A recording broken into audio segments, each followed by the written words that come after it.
నమస్తే అండి. పద్మజాఖండ్ Willi vlogs ఛానల్కి స్వాగతం. ద్రాక్షారామం చుట్టూ ఉన్న 108 నక్షత్ర పాత శివాలయాల సిరీస్లో భాగంగా ఈరోజు 22వ వీడియో అండి ఇది. ఇప్పటి వరకు నేను 21 వీడియోలు 21 నక్షత్ర పాదాలకు సంబంధించి అప్లోడ్ చేశానమాట. అవన్నీ మన ఛానల్లో ఉంటాయి చూడండి. ఇది 22వ వీడియో అనమాట. ఈ క్షేత్రం మిథున రాశికి సంబంధించి ఆర్ద్ర నక్షత్రం 2వ పాదానికి సంబంధించిన గొల్లపాలెం గ్రామంలో ఉన్న శివాలయం అండి. ఈ గొల్లపాలెం క్షేత్రం ద్రాక్షారామానికి ఈశాన్య దిశగా సుమారు 14 కిలోమీటర్ల దూరంలో ఉంటుంది. కాకినాడ ద్రాక్షారామానికి రోడ్డు మార్గంలో ఈ గొల్లపాలెం గ్రామం కనిపిస్తుందన్నమాట.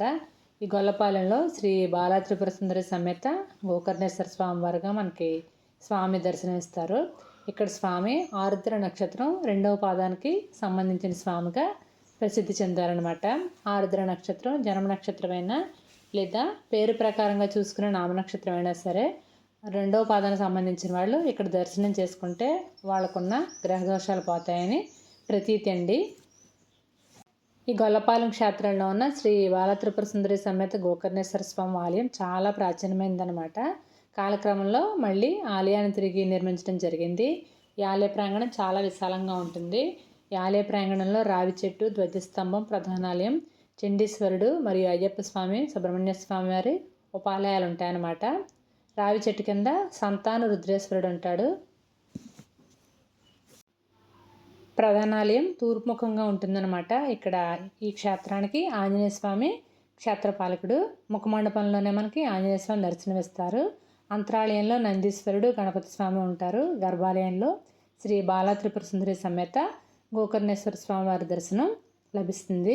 ఈ ఆలయంలో ప్రతినిత్యం అర్చనలు, అభిషేకాలు, శాంతులు నిర్వహిస్తారు. దాంతోపాటు గ్రహశాంతులు, హోమాలు, నామకరణం, అన్నప్రాసన, అక్షరాభ్యాసం మొదలైన కూడా జరుపుతూ ఉంటారు.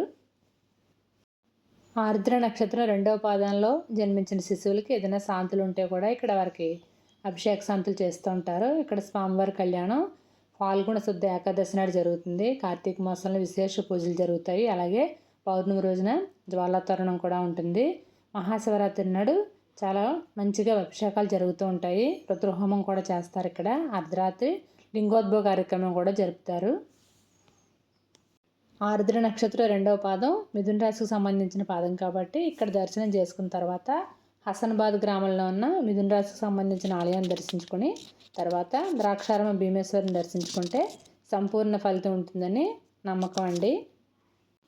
ఆర్ద్ర నక్షత్రంలో జన్మించిన వారు పుట్టినరోజులు, పెళ్లి రోజులు, ఇతర ముఖ్యమైన రోజుల్లో ఇక్కడ అభిషేకాలు, పూజలు చేయించుకోవడం కూడా విశేషంగా భావిస్తూ ఉంటారు.